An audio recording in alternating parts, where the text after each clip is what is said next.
Rajab menjadi generasi kedua untuk meneruskan usaha tahu goreng yang dirintis sang ayah sejak tahun 1980.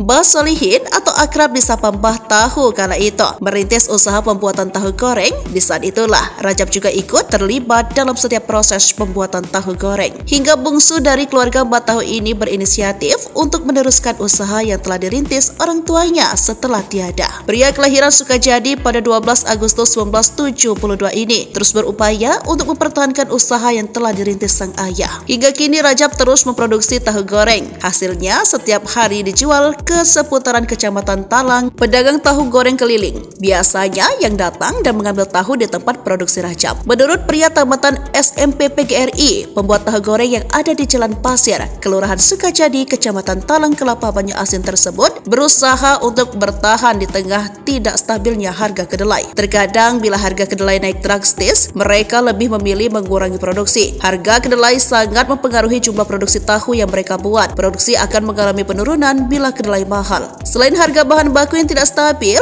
kendala lain yang sering dihadapi adanya penurunan penjualan. Para penjual tahu keliling yang biasanya mengambil di tempatnya juga mengurangi jumlah pengambilan, sehingga mau tidak mau harus mengurangi produksi tahu goreng. Bila biasanya sekali produksi tahu goreng membutuhkan sekitar 100 kg kedelai, namun bila harga sedang mahal dan adanya pengurangan pengambilan tahu goreng, mereka lebih memilih memproduksi tahu dengan bahan baku sekitar 60 kg sampai 75 kg saja. Rajab juga berharap ada peran serta pemerintah daerah untuk membantu memfasilitasi pinjaman modal tanpa bunga bagi pelaku UMKM sepertinya. Karena usaha yang telah dirintis sejak tahun 1980 inilah menjadi satu-satunya usaha untuk menghidupi keluarga dan juga beberapa pekerja di tempat tersebut.